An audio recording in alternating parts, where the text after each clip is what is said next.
This is the story of Bertha the Blubberer. Bertha was a blubberer. She would sob. She would howl. She would bawl. The little girl was only 8 years old, but she must have spent 7 of them blubbering. Anything and everything would set her off. Loud noises, silence, bright lights, the dark, small dogs, large dogs, medium-sized dogs, rodents of any kind, red socks, frogs, toads, tadpoles, especially bouncing balls,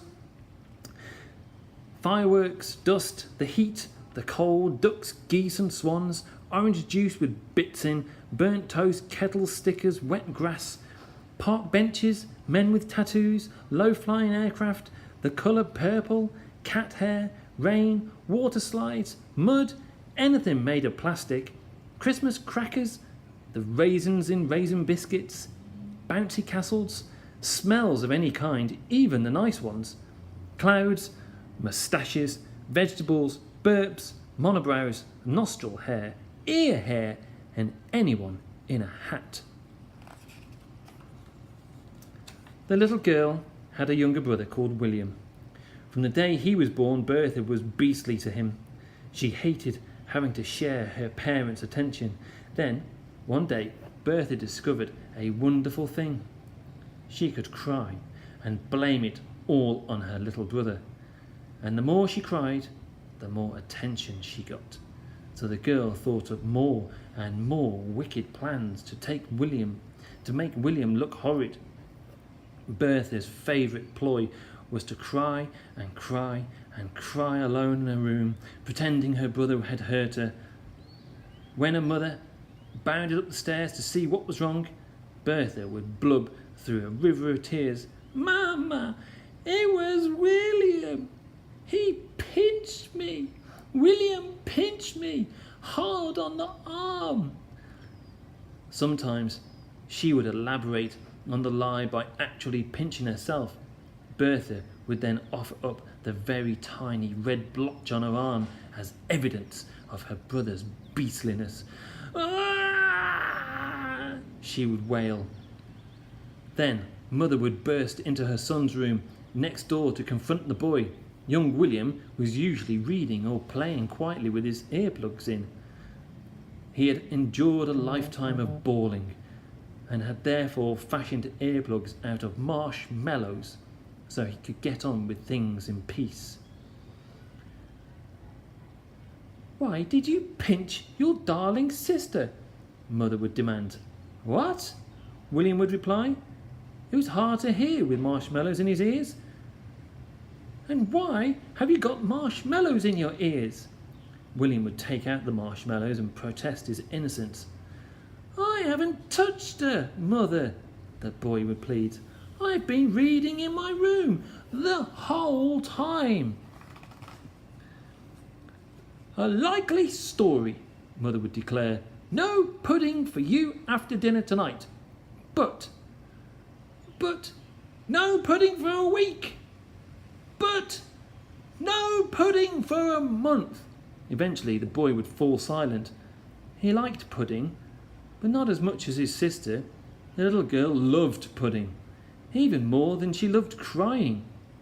Once, at the local bakery, she even offered to swap her brother for a slice of chocolate fudge cake. It was a large slice, but still. And if there was no pudding for William, Bertha would be allowed to eat his. Double pudding! All Bertha had to do was roll around on a bed and blubber. On the day our story begins, the 2 children were left alone inside the house. Mother was in the garden, tending to her beloved roses as father mowed the lawn. Spotting that her parents were outside, a fiendish scheme crossed Bertha's mind. It was her most devilish plot. Breathtakingly simple, and all the more brilliant for it. The plan was this. Bertha would pull out a clump of her own hair, then bawl the house down. When mother and father came running, the finger of blame would be pointed at poor William. Pulling out a clump of her own hair would appear to be William's worst crime yet. It trumped pinching, prodding, poking, biting, dead arms and dead legs. He would surely be packed straight off to an orphanage. And Bertha would have double pudding, maybe even triple pudding, every night for the rest of her life. It was glorious. Pudding, pudding, and more pudding. The wicked little girl tiptoed over to her brother's room to check he was there. Indeed he was, quietly getting on with his homework, with his marshmallow earplugs in as usual. Next, Bertha sneaked back into her room. She looked at herself in the mirror and began phase one of her plan. She reached up to her head and grabbed a clump of hair. Shutting her eyes, she yanked as hard as she could.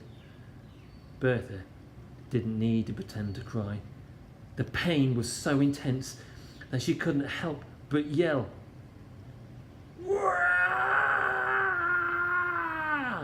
she exclaimed, the strands of her hair in her hand as the bald spot she had made on her head. It was about the size of a ping-pong ball. Bertha then put her ear to her bedroom door to see if her parents were on their way. Strangely, they were not. So Bertha did it again. Ow! This time she yanked even more hair out of her head. Now, there was another bald spot, this one the size of a tennis ball. And still, no one came running. So Bertha did it again. And again. And again.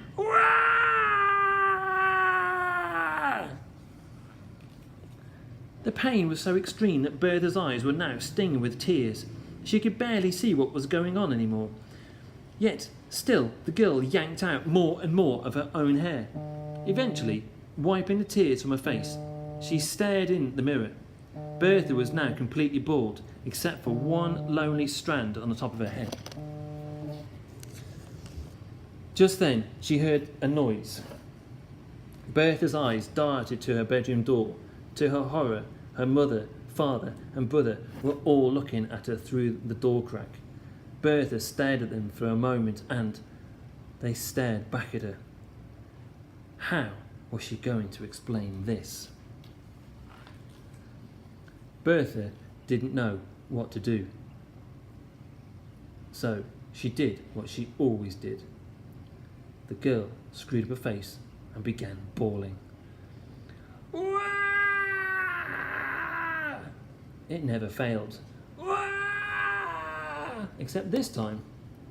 "What on earth are you crying for?" demanded father. "Because Mama and Papa, that beastly brother of mine, pulled out all of my hair," replied the girl through her theatrical sobs. William couldn't help but smirk at the sight of his wicked sister, who had at least been well and truly busted. "Actually, you've still got one hair sticking out of the top of your head," proclaimed the boy. Bertha examined herself in the mirror again. It did look rather strange having just the one lonely strand, so she plucked it out between her fingers. "That can't have hurt," protested William. "It was just one little hair." Bertha was becoming desperate now. But you pulled all the others out, William, you evil wretch." "We have been standing here for the last few minutes, young lady," began Mother. "We saw the whole thing," added Father. The smuggest grin spread across William's already smug face. But, protested Bertha. "No doubt you have been doing this all along," accused Mother. But. "No pudding for you, young lady," declared Father. Bertha stopped protesting for a moment. The punishment didn't seem so bad. Missing one pudding, she had a stash of chocolate under her bed anyway. The girl gave her brother a self-satisfied look. Then, like a prize fighter, Mother delivered the knockout blow. No pudding ever again. Bertha froze. This was worse than having no hair. No puddings, but Bertha loved puddings. If she could, she would only eat puddings, puddings and puddings.